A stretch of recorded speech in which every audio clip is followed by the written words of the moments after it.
आज हम उससे आगे बढ़ेंगे और इसमें हम देखेंगे कि भारत में जो 1951-52 चुनाव हुए आफ्टर इलेक्शन, जो पूरी मशीनरी बन के आई वो क्या थी। तो मैंने कहा था कि भारत में जो पहले चुनाव हुए 1951 में इलेक्शन हुए, फर्स्ट इलेक्शन, और 52 में इलेक्शन प्रोसेस कंप्लीट हुआ। तो लोकसभा, विधानसभा, इनके फर्स्ट फेज में इलेक्शन हुए। क्यों हुए? क्योंकि दोनों जो हाउसेस होते हैं इनका डायरेक्ट इलेक्शन होता है, प्रत्यक्ष जनता ही वोट डालती है। तो फर्स्ट फेज में इनका इलेक्शन हुआ। सेकंड फेज में राज्यसभा का हुआ, इनडायरेक्ट इलेक्शन होता है, ठीक। और थर्ड फेज में आपके प्रेसिडेंट और वाइस प्रेसिडेंट का इलेक्शन हुआ। इस प्रकार से भारत के पूरा जो मशीनरी थी आफ्टर कॉन्स्टिट्यूशन मेकिंग वो बन के आई, ठीक। अब इसमें आज हम लेंगे टॉपिक संसद, पार्लियामेंट, संसद, ठीक।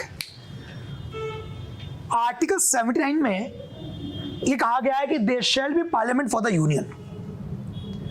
संघ के लिए एक संसद होगी जिसमें एक राष्ट्रपति होगा और 2 हाउसेस होंगे जिनका नाम होगा लोकसभा और राज्यसभा। तो मैंने कहा समझाया कि संसद जो है कंपोजिशन ऑफ कॉन्स्टिट्यूशन, जो भारत की पार्लियामेंट की संसद है, इसमें एक राष्ट्रपति होगा और 2 सदन होंगे, दैट इज लोकसभा और राज्यसभा। आपको जो चीज समझनी वो यही समझनी है कि आर्टिकल 79 में कहा गया है there shall be a parliament for the union, मतलब हमेशा संसद होगी। ऐसा कभी कोई समय नहीं होगा, ऐसा कोई पल नहीं होगा जब संसद ना हो। 79 में फोर्स किया गया there shall be parliament for the union, और जिसमें ये कहा गया है कि पार्लियामेंट में क्या है, तो पार्लियामेंट में कहा गया है कि इसमें 2 बेसिकली अंग हैं, संसद के 2 अंग हैं, कंपोनेंट्स हैं। एक तरफ तो राष्ट्रपति है, प्रेसिडेंट, और दूसरी तरफ है हाउसेस। और हाउस में 2 हाउस हैं, एक अपर हाउस और एक लोअर हाउस। अपर हाउस को हम बोलते हैं राज्यसभा और लोअर हाउस को हम बोलते हैं लोकसभा, ठीक। इस प्रकार से यहाँ पे आर्टिकल 79 में स्पष्ट किया गया है कि हमारे यहाँ संसद का तात्पर्य क्या है, ठीक। राष्ट्रपति संसद का एक पार्ट तो है, लेकिन वो सदनों की कार्रवाई में भाग नहीं लेगा। ऑब्वियसली एक पार्ट दूसरे पार्ट में कैसे मिक्स होगा, दोनों मिलकर संसद बना ना। तो याद रखना है कि राष्ट्रपति जो सदन है उनकी कार्रवाई में, चर्चा में, आदि में, वोटिंग आदि में भाग नहीं लेगा, ठीक। क्योंकि राष्ट्रपति और हाउस दोनों मिलके बने, दोनों से मिलके बना है कि आपका संसद, ठीक। तो राष्ट्रपति संसद का एक अंग तो है, लेकिन वह दोनों सदनों में न तो बैठता है, नहीं उनकी चर्चाओं में भाग लेता है, ठीक। न सिटिंग करेगा न चर्चाओं में भाग लेगा, क्योंकि वो इसका एक अंग है, एक पार्ट है, ठीक। लेकिन मैंने ये भी कहा था कि राष्ट्रपति के पास दोनों सदनों के संदर्भ में कुछ पावर होती है। वो खुद तो इनके फंक्शंस में भाग नहीं लेगा, लेकिन कुछ सर्टेन पावर्स हैं जो इन हाउसेस संदर्भ में राष्ट्रपति के पास होती हैं। जैसे फॉर एग्जांपल इनकी बैठक बुलाना, सेशन और पार्लियामेंट हाउसेस को बुलाना, जैसे अभी बजट सेशन चल रहा है, तो बजट सेशन जो होता है ये राष्ट्रपति बुलाता है, ठीक। सेशन को समाप्त करना, खत्म करना, लोकसभा का 5 साल का कार्यकाल पूरा हो जाएगा तो लोकसभा को भंग करना, ये सारे काम राष्ट्रपति के होते हैं संसद के सदनों के संदर्भ में। डिसॉल्व करना, 5 साल पूरा होगा, हाउस को डिसॉल्व कर देना, ठीक। तो मैंने इसलिए कहा कि आपको डिफरेंस होना चाहिए, जो मैं फिर रिपीट कर रहा हूं कि राष्ट्रपति और दोनों सदनों से मिलकर एक संसद बनता है, लेकिन राष्ट्रपति संसद की कार्रवाई में भाग नहीं लेता है। हालांकि संसद के सदनों को बैठक बुलाना, उनके बैठक खत्म करना, सत्र अवसान करना, लोकसभा में 5 साल पूरे हो गए तो उसे डिसॉल्व करना, ये सब काम वो करता है, ठीक। तो यदि स्टेटमेंट आए फिल्म्स में कि निम्नलिखित कथनों विचार करिए, ठीक, और फिर वो कहे कि फर्स्ट स्टेटमेंट आपको देगी कंसीडर फॉर स्टेटमेंट, और फर्स्ट कथन देगी प्रेसिडेंट और हाउसेस से मिलकर पार्लियामेंट बनता है, नो सही है। और राष्ट्रपति या प्रेसिडेंट हाउसेस के कामकाज में भाग लेता है, तो ये स्टेटमेंट गलत है।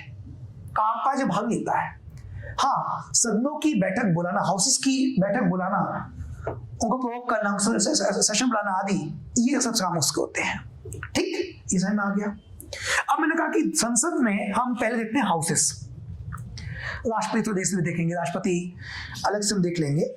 अभी हम पहले लेते हैं दोनों सदन जो हाउसेस हैं वो क्या है। सबसे पहला जो हाउस है वो है आपका राज्यसभा। आर्टिकल 80 में प्रोविजन है राज्यसभा को लेके, और आर्टिकल 80 ये कहता है कि जो राज्यसभा होगा इसमें 12 मेंबर होंगे नॉमिनेटेड और 230 से अधिक मेंबर नहीं होंगे इलेक्टेड रिप्रेजेंटेटिव स्टेट्स। तो सबसे पहले समझना यह है कि दो तरह के मेंबर्स यहां पे आए, एक नॉमिनेटेड और एक हो गए आपके स्टेट्स के रिप्रेजेंटेटिव। यहां पे लिखा है स्टेट्स के रिप्रेजेंटेटिव, ठीक।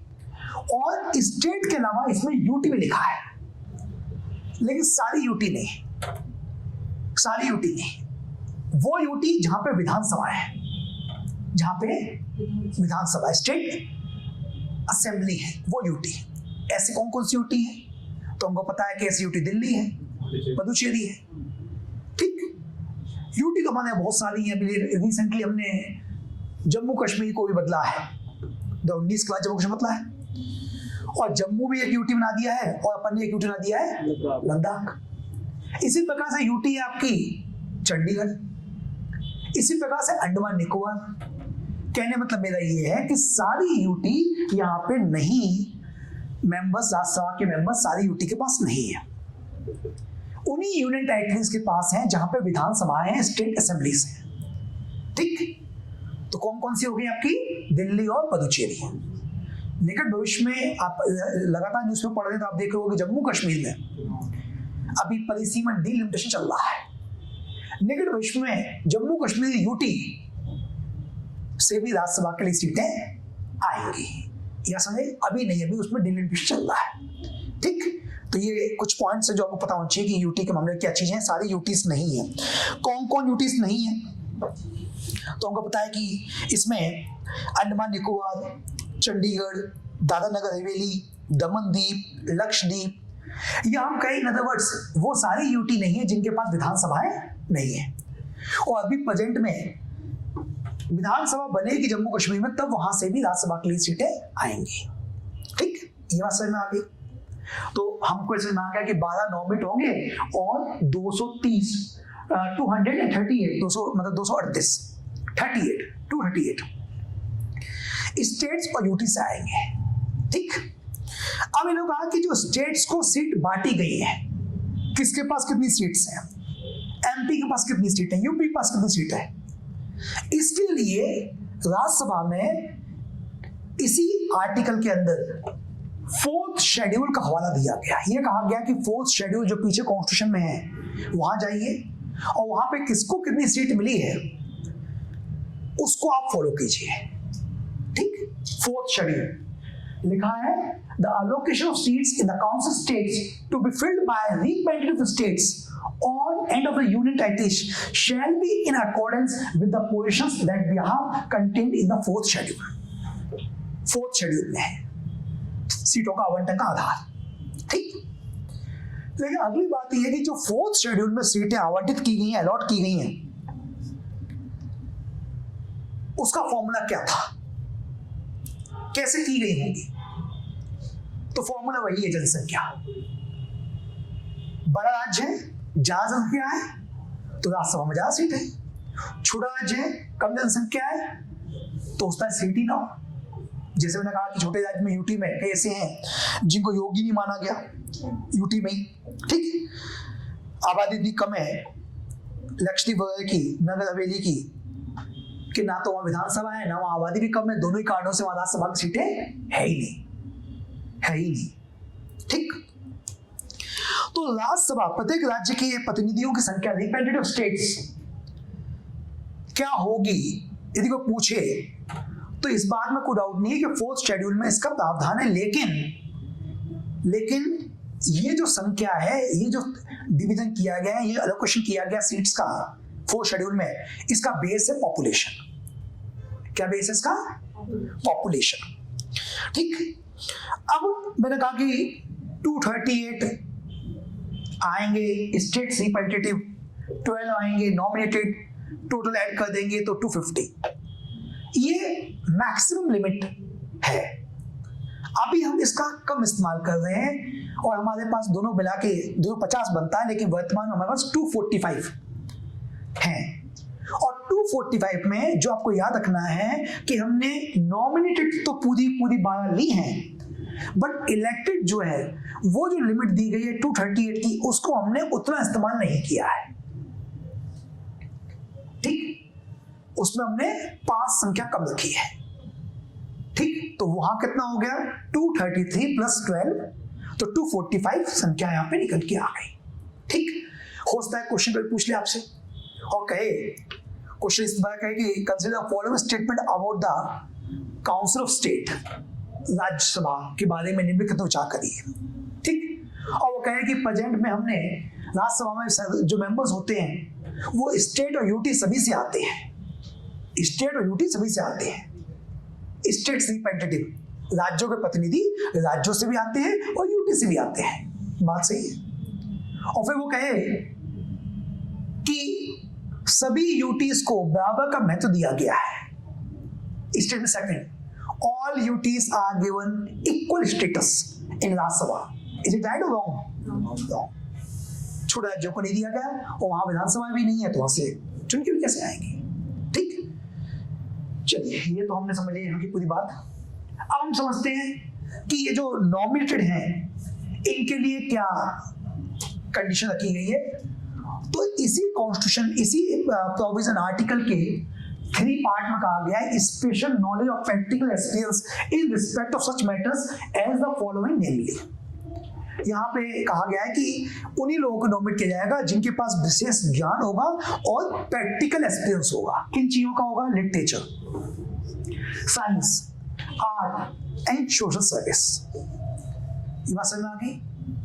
4 फील्ड डिफाइन है, लेकिन चारों फील्ड इतनी वेग हैं, स्पेशली सोशल सर्विस, कि इसमें हमने कई बार देखा कि खिलाड़ियों तक को इसके अंदर जोड़ के और इन दायरों के अंदर ले लिया गया।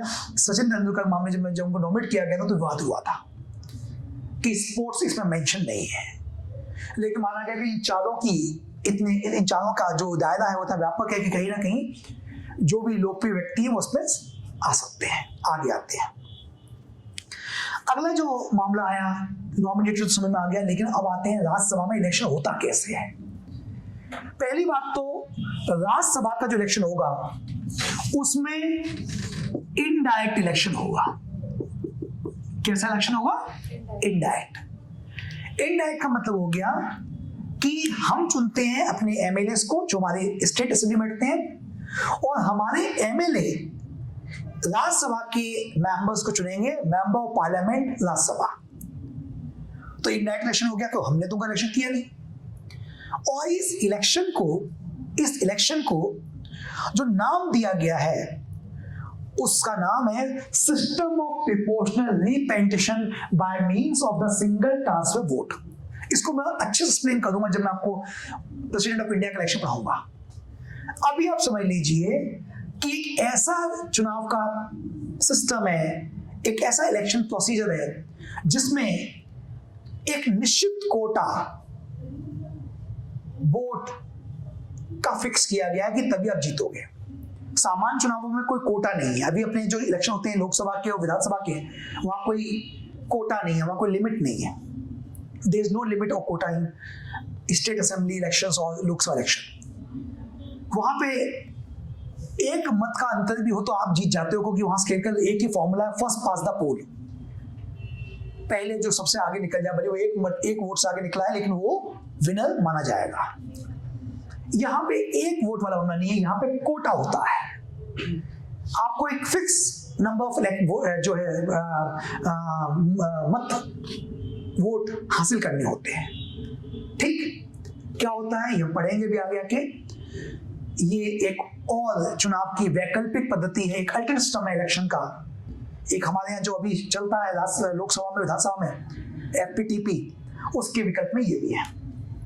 ठीक, यहां पे एक चीज याद रखिएगा कि और यहाँ पे एक प्रावधान है 5th में कि representative of union territories in the council state shall be chosen in such a manner parliament may by law prescribed. मतलब क्या मतलब है कि राज्यों से जो प्रतिनिधि आएंगे उनके लिए तो आपका सिस्टम जो रहेगा proportional representation single transport system रहेगा, लेकिन यूटी के मामले में कॉन्स्टिट्यूशन ये कहता है कि संसद विधि के द्वारा तय करेगी। यह समझ आई?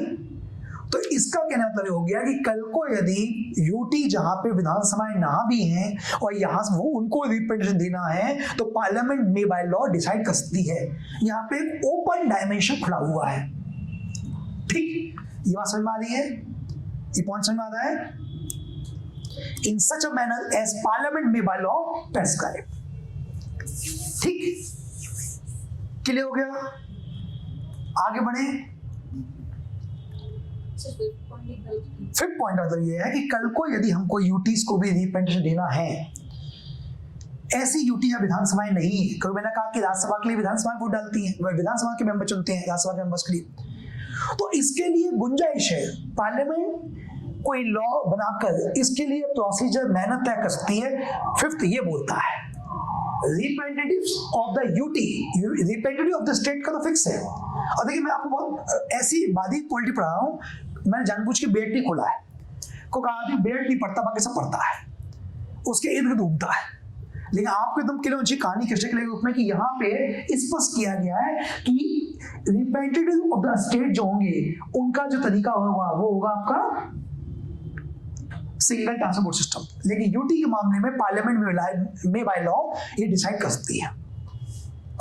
ठीक, ये बात समझ में आ गई। राज्यसभा में मैंने कहा कि 245 मेंबर्स होते हैं और राज्यसभा जो होती है इसका जो काल अवधि होती है वो फिक्स होती है। फिक्स का मतलब हो गया कि राज्यसभा कभी डिसॉल्व नहीं होती, परमानेंट हाउस है, परमानेंट हाउस है। लेकिन राज्यसभा यदि परमानेंट हाउस है तो फिर इसके मेंबर्स कैसे? मेंबर्स परमानेंट नहीं है, मेंबर्स 6 साल के लिए चुन के आते हैं राज्यसभा में, या हम कहें कि सारे मेंबर्स का जो कार्यकाल है वो 5 इयर्स का है। कितने इयर्स का है? सॉरी 6 ईयर का है। लेकिन हर 2 साल बाद 1/3 मेंबर राज्यसभा के निकल जाते हैं और नए 1/3 मेंबर्स फ्रेश इलेक्ट होके आते हैं। इस तरह से हाउस परमानेंट बना देता है। एक बार में राज्यसभा डिसॉल्व नहीं होती है वन टाइम में, जैसे लोकसभा 5 साल कार्यकाल हो गया, पूरी भंग हो गई, डिसॉल्व हो गई, आप सारे मेंबर्स फ्रेश इलेक्शन लड़के न्यू मेंबरशिप लेके आएंगे, फिर ओथ लेंगे, फिर हाउस के मेंबर बनेंगे। लेकिन राज्यसभा के मामले में पूरा हाउस एक साथ डिसॉल्व नहीं होता है। 1/3 मेंबर्स हर 2 साल के बाद रिटायर्ड होते हैं और नए 1/3 मेंबर्स आ जाते हैं। कुल जमा मेंबरशिप कांस्टेंट रहती है बट मेंबर्स बदलते हैं, और इस प्रकार से राज्यसभा को एक परमानेंट हाउस के रूप में बनाए रखा गया है। यहां तक बात समझ में आ गई? ठीक।